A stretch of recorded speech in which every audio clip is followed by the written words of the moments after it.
Selamat siang sahabat milenials, kembali lagi dengan saya Irfan Fatur Rahman dari IDN Times.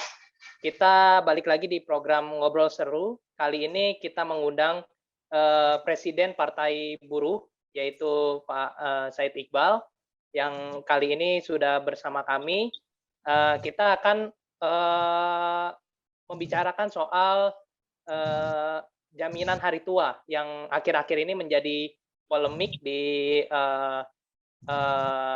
kita semua, dan hari ini kita minta tanggapannya dari Pak, Said Iqbal. Pak Pres, Iya, siap. ya, jadi begini Pak Pres, Serikat Pekerja termasuk KSPI ini kan mendesak nih agar Permenaker nomor 2 tahun 2022 itu yang mengatur jaminan hari tua atau JHT yang kita kenal, baru bisa dicairkan di usia, 56 tahun. Nah, untuk segera dicabut begitu kan. Nah, seperti apa sih sikap dan tuntutan KSPI, kepada pemerintah saat ini? Ya, baik. Terima kasih ya, sahabat IDN IDN, ya, IDN Times. dan kawan-kawan milenial, ya, pemirsa yang menonton YouTube ini. Jadi, serikat-serikat buruh, termasuk KSPI dan tentu Partai Buruh yang kami hidupkan kembali, itu meminta Menteri Tenaga Kerja mencabut kembali Permenaker nomor 2 tahun 2022. Apa alasannya? Alasan yang pertama, Permenaker itu ditandatangani oleh menteri. Nah, ada aturan di atasnya, namanya peraturan pemerintah atau PP. PP nomor berapa? Nomor 60 tahun 2015. Siapa yang tanda tangan? Presiden Republik Indonesia, yaitu Bapak Jokowi. Nah, berarti Permenaker yang ditandatangani oleh menteri itu bertentangan dengan aturan di atasnya, yaitu PP nomor 60 tahun 2015. Dengan demikian, menteri nggak usah malu, cabut Permenaker nomor 2 tahun 2022 yang menyatakan JHT atau jaminan hari tua itu kan tabungannya buruh. Iya. Tabungan kawan-kawan milenial. Nah, kawan-kawan 30 udah jenuh, kemudian dia ingin wira swasta, kan udah ada tabungan, yaitu di JHT, yang kemudian dia ambil setelah dia mengundurkan diri. Iya. Pensiun dini mungkin. Untuk apa? Modal usaha. Uang tabungan dia sendiri kok. Kenapa dilarang-larang sama pemerintah? Menteri ini ngaco, ngawur. Udah ngawur dan ngaco bertentangan lagi dengan presiden. Menaker melawan presiden itu berarti. Iya kan?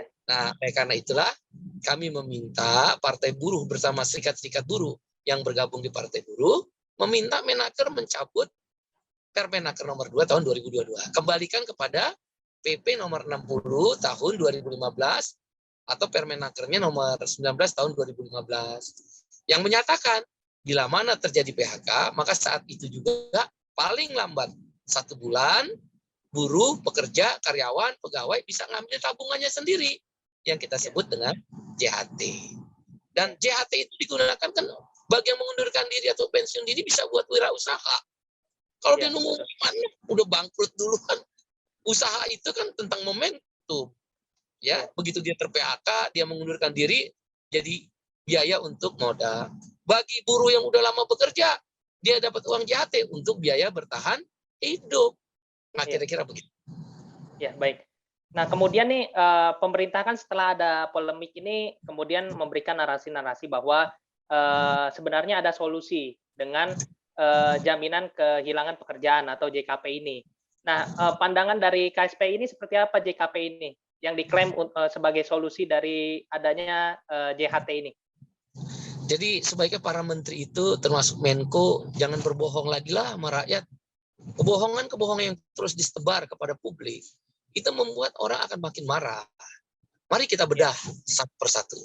Pemerintah bilang ada, Menteri Tenaga Kerja bilang, Menko Perekonomian juga bilang ada BSU, bantuan subsidi upah. Udah selesai, anggarannya udah habis. Kan gara-gara COVID, dan kita berterima kasih pada Bapak Presiden Jokowi beserta jajaran yang berhasil menanggulangi COVID. Ya, kita rakyat berterima kasih termasuk buruh. Tapi anggarannya udah habis. Nah, sekarang pertanyaannya, kalau anggaran udah habis, bagaimana kemudian bisa digunakan untuk membayar pesangon? Dari mana uangnya?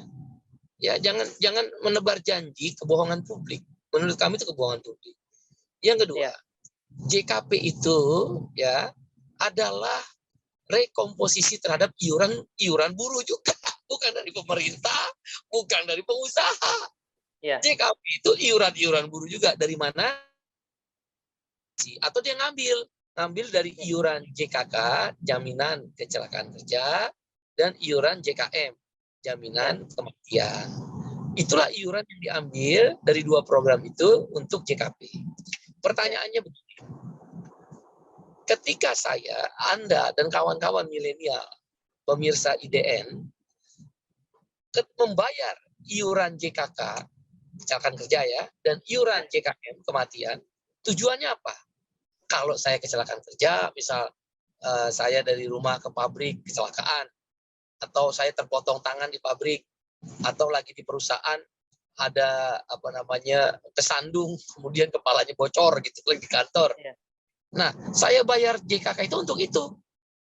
Kalau kita jadi kecelakaan kerja, atau kalau kita nanti mati, biaya pemakaman, biaya tahlil, maka kita bayar jaminan kematian. Nah, sekarang tiba-tiba, tanda petik, pemerintah merampok secara konstitusional. Dia konstitusi, tapi tanda petik merampok uang buruh, uang rakyat. Saya bayar untuk saya nanti kalau kecelakaan kerja, bayar iuran untuk nanti kalau saya meninggal, tiba-tiba uang saya diambil buat pesangon orang lain. Loh, logikanya apa?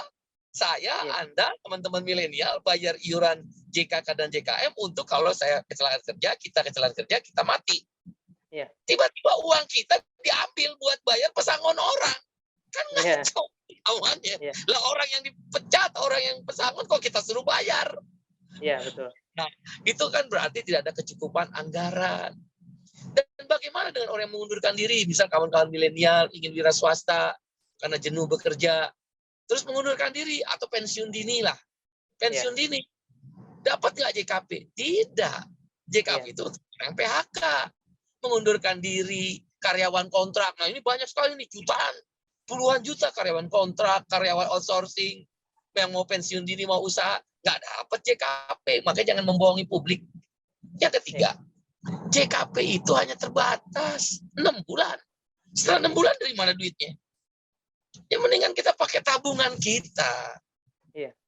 Ya kan, nah, JKK dan JKM juga kan uang kita. Kenapa pemerintah nggak bayar?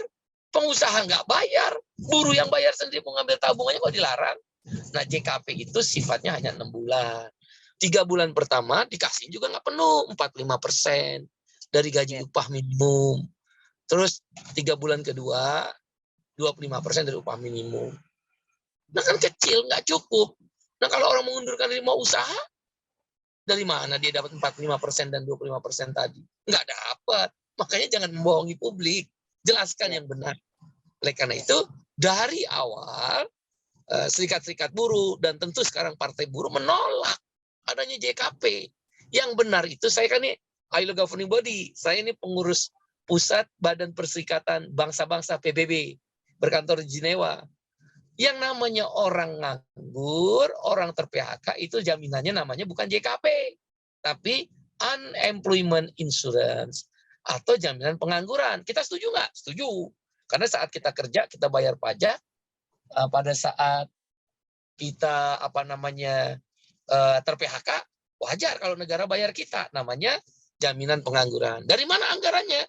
Mengiur dari pemerintah, iuran dari pengusaha, ya, dan juga iuran dari buruh yang masih bekerja. Itu yang benar menurut ILO. Konvensi ILO tentang jaminan sosial. JKP itu ngawur dan tidak bisa dijalankan, dan juga buruh tidak akan menerima yang sesuai apa yang diomongin itu. Nah, kira-kira demikian. Oke, baik. Nah, salah satu kecurigaan atau tudingan yang muncul di tengah polemik JHT ini, yaitu kaitannya dengan pembangunan IKN gitu. Jadi dana ini mengalir ke IKN, tapi kan ini belum terbukti gitu. Meskipun ini sudah dibantah oleh pemerintah, apa tanggapan KSPI? Apakah ada bukti yang mengarah ke sana? Saya tidak tahu ya, itu perlu klarifikasi. Tapi yang ingin saya tanggapi adalah dari semua dana kelola di BPJS Ketenagakerjaan atau BP Jam Sostek, ingat kawan-kawan milenial yang bekerja juga bayar loh. Ya, itu ada uang kamu di situ, ada uang kita, ada uang Anda, ada uang buruh di situ. Nah, semua programnya ada 4. Jaminan kecelakaan kerja, jaminan kematian, jaminan hari tua, dan jaminan pensiun. Nah, dari 4 program, satu-satunya yang fresh money, uangnya selalu ada. Tiap bulan nambah, ya kan? Tiap tahun naik jumlah iurannya, karena kan naik upah, naik iuran. Kemudian jumlah peserta JHT meningkat, nambah. Pengeluarannya kecil. Fresh money. Bayangin ya, kira-kira dana kelolaannya itu 550 juta total BP Jam Sostek. 70%-nya adalah JHT. Saya dapat informasi. Berarti kan kurang lebih sekitar 350 triliun. Dari 550 triliun dana kelolaan BP Jam Sostek, 350 triliun uang JHT. Ya. Loh kok tiba-tiba uangnya banyak begitu? Dilarang kita mau ambil. Kan tiba-tiba itu. Kalau dibilang Serikat Buruh setuju, bohong. Tidak ada itu. Ukurannya adalah pleno tripartit nasional. Ada nggak? Kalau dia nggak ada, itu bohong. Tidak ada persetujuan. Itu hanya ngomong-ngomong, ngobrol. Jadi tidak ada persetujuan. Nah, 350 triliun kalau memang besar, orang mau ngambil uangnya sendiri sebagai tabungan, kok dilarang? Kan aneh. Maka muncullah dugaan-dugaan. Jangan-jangan uang JHT yang 350 triliun itu sudah tidak ada lagi kecukupan dana namanya. Karena tidak ada kecukupan dana, maka dilarang ngambil. Maka dicarilah alasan sampai usia pensiun. Lah, kita nabung buat diri kita, kok dilarang? Boleh nggak Bung Iqbal? Boleh. Bertentangan nggak dengan Undang-Undang SJSN? Tidak. Undang-Undang SJSN itu memang mengatur JHT dan JHT itu diambil usia pensiun, tapi tidak diatur kalau terjadi krisis ekonomi. Maka seluruh dunia, saya udah keliling-keliling dunia, mau Eropa, Amerika, Latin Amerika, Asia, Afrika, Australia, Selandia, baru saya kelilingin dunia sebagai pembicara, sebagai ILO governing body dan presiden KSPI. Di situ kalau jadi shock ekonomi, misal krisis ekonomi, wabah penyakit yang berkepanjangan, pandemi, penyakit yang tidak ada kejelasan seperti COVID-19, itu kan pasti akan terjadi PHK besar-besaran, pabrik banyak tutup. Namanya aja social security. Security itu artinya keamanan. Kita dijamin. Begitu ada shock ekonomi, maka boleh diambil tabungan. Bedain antara JHT yang bersifat tabungan sosial dengan jaminan pensiun. Kalau jaminan pensiun memang wajib sampai masa usia pensiun karena ada hitungan aktuaria. Misal saya dari sekarang ini udah mengiur 100, dihitung dengan manfaat pasti atau iuran pasti pensiun saya, ya pensiun saya misal di situ sampai 1.000, umur 56 tahun saya akan dapat 1.000. Maka sekarang saya nggak boleh ngambil 1.000, dihitung dulu aktuarisnya sampai nanti 1.000 di usia 56 tahun. Itu udah benar. Nah kalau JHT kayak kita nabung di bank, cuma uang kita uang titipan ke BPJS Ketenagakerjaan, kita nitip nabung. Betul. Kapan aja kita mau ambil boleh, nggak bertentangan dengan undang-undang SJSN. Nah itu beda antara jaminan pensiun dengan jaminan hari tua. Melanggar undang-undang nggak? Enggak. Kalau begitu Permenaker melanggar presiden dong, menteri ngelawan presiden dong. Kan menteri tanda tangan Permenaker, menteri tanda tangan Permenaker, presiden tanda tangan PP nomor 60 namanya. PP nomor 60 tahun 2015. Ya. PP nomor 60 tahun 2015 itu tanda tangan presiden. Loh, kok Permenaker melawan presiden? Yang dipakai ada PP. Jadi tidak melanggar undang-undang, tidak melanggar PP, karena PP nomor 60 tahun 2015 oleh Pak Presiden Jokowi adalah diskresi dari presiden. Karena apa? Situasi tidak normal, PHK di mana-mana. Presiden mengambil kewenangannya sebagai kepala negara. Keluarlah PP. Apa menteri mau ngelawan presiden? Ayo, kalangan milenial dan pemirsa IDN, kita harus mempertahankan hak kita. Kita harus mengambil hak kita. Presiden aja udah tanda tangan di PP nomor 60, kok menteri ngelawan presiden? Nah, itulah yang menjelaskan tidak ada aturan yang dilanggar, bahkan Permenaker yang dilanggar.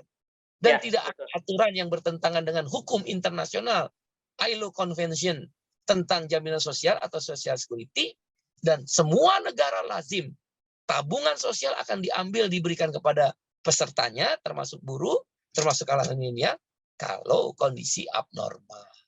Begitu. Ya. Baik, ini kemarin kan Menaker baru kemarin ya, 15 Februari 2022, Ibu Ida menjelaskan bahwa tidak sepenuhnya benar JHT hanya bisa cair di usia 56 tahun. Artinya JHT bisa diambil sebelum 56 tahun dengan syarat tertentu. Nah, persisnya beliau ngomong iuran yang telah dibayarkan oleh pemberi kerja dan pekerja untuk program ini tidak akan hilang dan dapat diklaim seluruhnya setelah peserta memasuki usia 50 tahun atau bila peserta mengalami cacat total sebelum usia pensiun atau meninggal dunia. Tanggapannya gimana, Bu? Ya, Bu Ida itu makanya hati-hati. Mulutmu adalah harimaumu, apalagi beliau menteri. Bu Ida itu secara pribadi saya kenal humble ya, humble, hangat ya, namanya ibu, pendidik. Tapi kebijakannya selalu menyakiti rakyat. Omnibus Law, upah yang nggak naik, dan kalaupun naik upah Rp1.250 per hari, setengah harga toilet. Toilet aja 2.000 perak. Kita mau ke toilet, naik upah harus nombok setengah muka kita. Setengah harga toilet, termasuk Anda tuh jurnalis, setengah toilet, milenial juga. Nah, yang terakhir tiba-tiba dia bikin aturan tiba-tiba dan bertentangan dengan aturan Presiden PP nomor 60 2015 tahun 2015. Nah, kalau sekarang dia bilang ada yang boleh diambil 30%. Nah, itu tangkep aja tuh direksi BPJS Naker. Ya. Dia menggunakan 30% uang JHT untuk program perumahan loh. Nah, kita mau ngambil, dia pernah nanya nggak sama kita? Boleh menggunakan 30% itu. Memang bagus, programnya bagus. Tapi dia pernah nanya nggak? Kok 30%? Kalau kita maunya 100%? Oh, katanya ada di Tripartit Nasional, buruh udah diajak ngomong.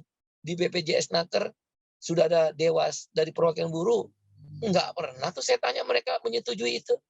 Yang ada diskusi di Badan Pekerja Tripartit Nasional. Jadi Tripartit Nasional itu ada dua badan. Satu namanya Badan Pekerja, tuh ngobrol-ngobrolnya, diskusi-diskusinya. Nggak ada keputusan. Bisa setuju, bisa enggak. Dan enggak dibahas, tiba-tiba di-drop begitu aja. Baru yang kedua namanya Pleno Tripartit Nasional. Nah, Pleno Tripartit Nasional yang menentukan. Tanya Menteri, tanya Dirjen, ada nggak notulen yang menyatakan Tripartit Nasional adalah sudah menyetujui? Nggak ada. Oleh karena itu, Bu Ida, kalau memang buat perumahan boleh 30%, berarti kan JHT boleh. Boleh JHT itu diambil seluruhnya. 30% ke, 60% ke, 100% ke, berarti seluruhnya boleh. Kecuali, kan katanya undang-undang SJSN. Nah, undang-undang SJSN kan tidak boleh total katanya. Lah itu 30% boleh direksi BPJS Ketenaga Kerja untuk program perumahan. Tapi giliran mau diambil sama buruhnya yang punya uangnya sendiri, emang itu uangnya BPJS Ketenaga Kerjaan? Emang itu uangnya Menaker? Itu uangnya buruh.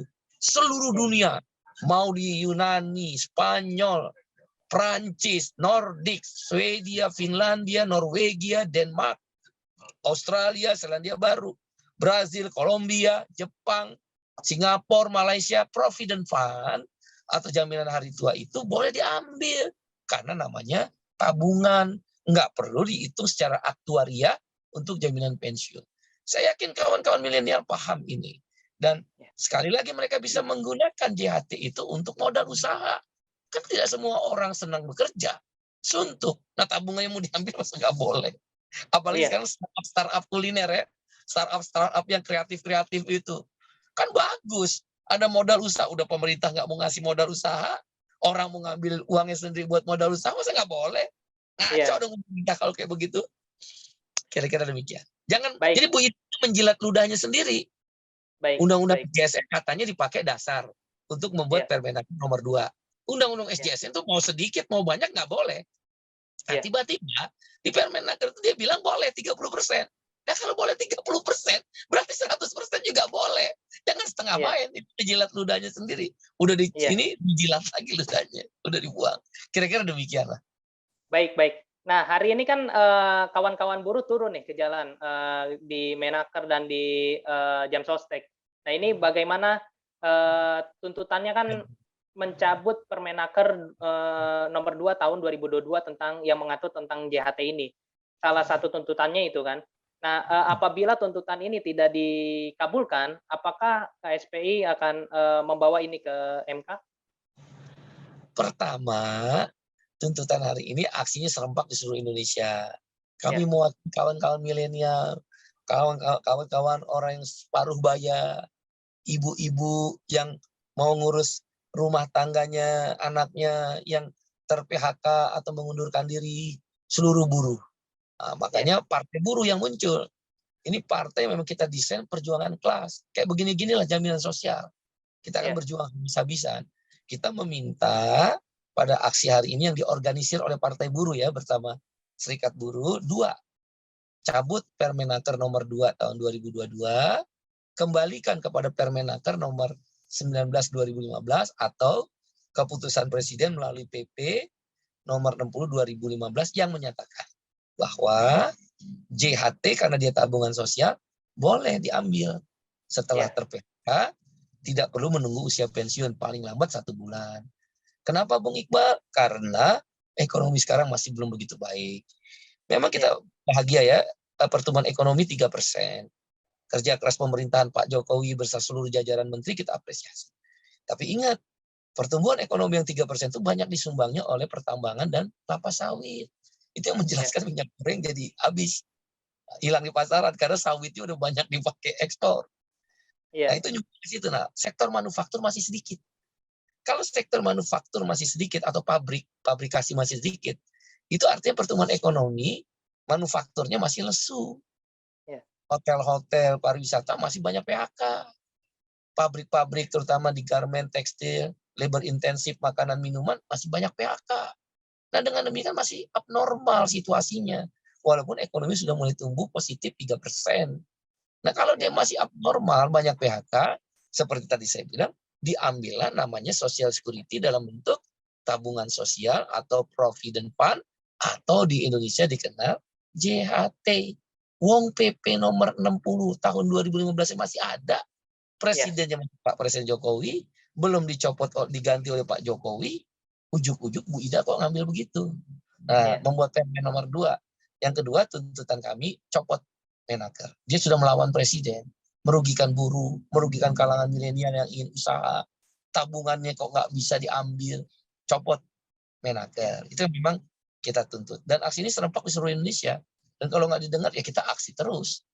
Sekaligus kita aksi di kantor-kantor cabang BPJS nanti. Hari ini di kantor pusat BPJS dan juga kantor-kantor cabang BPJS. Langkah yang kami ambil selain meminta Bu Ida dicopot atau Bu Ida mencabut PP Permen 02 tahun 2022, langkah kedua kami sudah berkirim surat. Partai Buruh, KSPI sudah berkirim surat. Dan beberapa serikat buruh sudah berkirim surat ke Presiden. Agar Presiden memerintahkan Menteri mencabut Permenaker nomor 02 tahun 2022 tentang pencairan manfaat JHT, kembalikan ke PP nomor 60 tahun 2015 yang menyatakan JHT bisa dicairkan, diambil setelah ter-PHK, tidak perlu nunggu masa pensiun, cukup paling lama 1 bulan. Nah, kita akan sudah berkirim surat, kita tunggu. Dan yang terakhir kita akan bawa ke PT UN, nggak usah ke MK, kejauhan. Ngapain kayak masa kelas Permenaker kita bawa ke MK? Maksudnya mau GR, undang-undang SJSN. Undang-undang SJSN aja nggak salah. Benar. Cuma undang-undang SJSN tidak mengatur ketika tabungan sosial itu terjadi shock ekonomi yang saya bilang. Seperti sekarang pandemi COVID yang tidak ada kepastian. Maka muncullah diskresi presiden. Dalam bentuk apa? PP nomor 60. Ngapain kita gugat undang-undang SJSN? Mungkin kita PT UN. Permenakernya kan kita PT UN untuk dibatalkan. Karena nggak melibatkan serikat buruh di dalam lembaga tripartit. Jadi kalau ada bilang serikat buruh dilibatkan, bohong. Jangan berbohong teruslah. Dan jangan melakukan pembenaran-pembenaran. Itu uang buruh, uang rakyat, uang kaum milenial. Berikan ke mereka. Toh tidak akan bangkrut BPJS, orang tabungannya kok. Nah, kecuali jaminan pensiun. Nanti Oke. masa pensiun diambil. Demikian. Oke, Bung Iqbal, ini pertanyaan terakhir, Yes. mungkin lebih Ya oke, saya hanya bisa ya, sampai 5 menit lagi ya, karena ya ada siap acara. siap siap. Ini pertanyaan terakhir, mungkin apa sih pandangan atau harapan dari Bung Said Iqbal sendiri sebagai Presiden Partai Buruh terkait dengan kebijakan JHT ini? Harapannya Pertama, apa ke depan dan apa yang harus dievaluasi seperti itu? pertama, sistem jaminan sosial yang sedang kita bangun ini udah bagus dengan Undang-Undang SJSN dan Undang BPJS. Bapak Presiden Jokowi, Bapak SBY sebelumnya, Ibu Megawati yang sebelumnya itu udah luar biasa membangun sistem jaminan sosial. Partai Buruh itu memang sistem jaminan sosial. Harapan kami sistem jaminan sosial justru ditingkatkan, bukan JKP ya. Maka yang akan diperjuangkan Partai Buruh, unemployment insurance. Seperti di Eropa, di Australia, di Brazil, di Malaysia, di Singapura, di Thailand. Kita aja yang belum ada unemployment insurance, jaminan asuransi pengangguran. Itu kita akan perjuangkan. Partai Buruh, asuransi jaminan sosial yang lain ada jaminan makanan. Nggak boleh orang kelaparan. Bentuknya apa? Bisa dikasih langsung ke ATM orang-orang miskin. Katakanlah Rp500.000 dikalikan orang miskin 27 juta orang. Katakanlah 30 juta orang. 30 juta kali 500.000 kan berarti 15 triliun. Kali 12 bulan setahun cuma 180 triliun bisa. Jaminan perumahan supaya rumah nggak mahal. Jaminan pendidikan agar anak-anak kita bisa bersekolah gratis sampai D3 sampai S1. Loh, di negara Malaysia aja bisa kok. Kok kita nggak bisa? Kita ini negara terkaya nomor 7 di dunia. Di dunia nomor 7.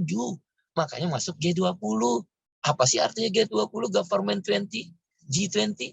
Artinya 20 negara terkaya di dunia di muka bumi. Indonesia nomor berapa, Bung Iqbal? Nomor 7. Masa kesejahteraannya begini-begini aja? Punya JHT tabungan sendiri dipersulit. Kacau bener ini negara ini. Menterinya bukan negara. Baik-baik. Nah, Partai Buruh ingin berjuang di jaminan sosial.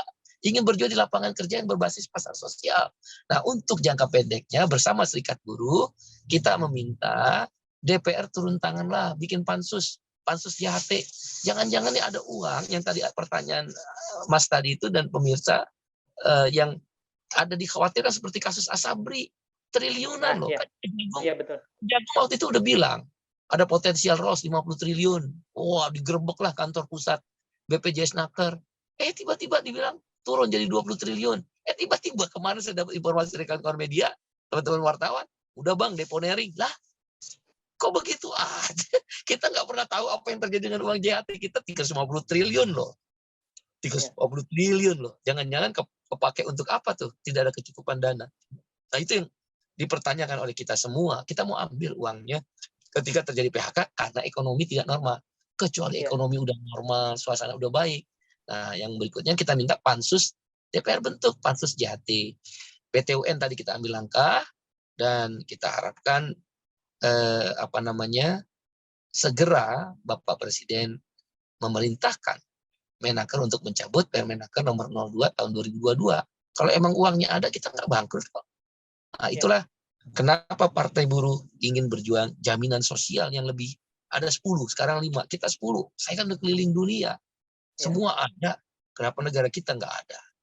Sebagai Presiden Partai Buruh tentu saya berharap ini menjadi pertimbangan. Oh, Bung Iqbal, asal ngomong. Enggak, maaf sekali lagi. Yang memperjuangkan BPJS, kalau nggak ada Serikat Buruh itu nggak ada BPJS. Kami dulu membentuk namanya Komite Aksi Jaminan Sosial, dan saya diminta oleh kawan-kawan untuk memimpin itu. 2 tahun kita berjuang, 2010-2011. Semua orang terlibat, termasuk media, sangat membantu kita. Di parlemen juga ada Ibu Mbak Rike dari PDIP, Matri Agung dari PKS, ada Hang Ali dari PAN, ada Ibu Oki dari P3 waktu itu, dan beberapa tokoh-tokoh yang lain, Mbak Ciptaning. Akhirnya kita melakukan konsep lobby aksi, ada BPJS. Itu perjuangan buruh, harus diakui. Nah, kita mendirikan Partai Buruh, kita ingin lebih besar lagi. Makanan harus disiapkan oleh negara, pengangguran harus dibayar oleh negara. Nanti negara bangkrut. Enggak lah. Kan kita mengiut, dan sebagian diambil dari pajak. Seluruh dunia ada. Makanya Indonesia terkaya nomor 7. Di bawah Inggris dan Perancis. Tapi sistem jaminan sosial belum lengkap. Sudah baik, tapi belum lengkap. Itu pun BPJS karena kita yang perjuangin. Bukan negara. Waktu itu kita tuntut Presiden SBY saat itu, Wakil Presiden Pak Budiono, kemudian juga Ketua DPR Marzuki Ali, kemudian 8 menteri. Menang kita tuh di Pengadilan Negeri Jakarta Pusat. Kita lawan semua. Aksi-aksi kita organisir. Nah, oleh karena itu kawan-kawan milenial, selain berkutat sebagai generasi Zen dengan Android-nya juga harus tahu. Kita harus berjuang untuk masa depan kita. Apa itu Bung Iqbal? Disebutnya social security. Negara harus bayar kita ketika kita sakit. Negara harus bayar kita ketika kita tua. Negara harus bayar kita ketika kita pensiun. Negara harus bayar kita ketika kita mati. Negara harus bayar ketika kita kecelakaan kerja. Negara harus bayar ketika masih ada orang miskin yang kelaparan. Negara harus bayar ketika kita butuh air bersih. Gratis. Masa di Marunda, di Cilincing, di ibu kota, harga 1 liter air bersih lebih mahal dari harga 1 liter bensin? Negara apa ini? Di ibu kota loh. Nah, itu yang disebut jaminan sosial. Dan lapangan kerja yang kita ingin perjuangkan, lapangan kerja pasar sosial. Enggak hanya kepentingan kapitalis pemilik modal. Keseimbangan pasar sosial adalah bentuknya jaminan sosial dan tidak lagi ada outsourcing. Kontrak oke, tapi harus terbatas. Harus diangkat karyawan tetap. Yang mau usaha ada pembagian distribusi pinjaman-pinjaman yang tidak memberatkan. Masa ya mas sekarang udah lumayan lah ya kur tapi kur kan terbatas. Taipan kalau minjem uang triliunan bunganya kecil. Mbok jamu gendong, tukang beca, tukang ojek mau cicilan motor, mama-mama yang berdagang di pasar tradisional, pedagang kaki lima, mau minjem 5 jutanya aja susahnya minta ampun. Dan bunganya lebih tinggi daripada konglomerat itu. Kita nggak anti orang kaya, yang kita minta keadilan. Keseimbangan itulah kenapa partai buruh di seluruh dunia berjuangnya jaminan sosial, perumahan, pendidikan, makanan, air bersih, dan kemudian juga pengangguran, hari tua, pensiun. Memang itu kita bernegara kan mau sejahtera, keadilan sosial bagi seluruh rakyat Indonesia. Mudah-mudahan kalangan milenial dan pemirsa IDN mau berjuang bersama tentang negara kita. Baik. Terima kasih Bung Iqbal atas 45 menitnya udah wawancara khusus bersama kami dan menjelaskan terkait dengan tuntutan kaum buruh terhadap JHT ini. Mudah-mudahan ke depan suara-suara buruh ini terdengar dan bisa lebih sejahtera. Terima kasih Bung Iqbal. Era sejahtera. Ya, siap. Terima kasih Bung Iqbal. Salam. We are the working class. Assalamualaikum. Waalaikumsalam.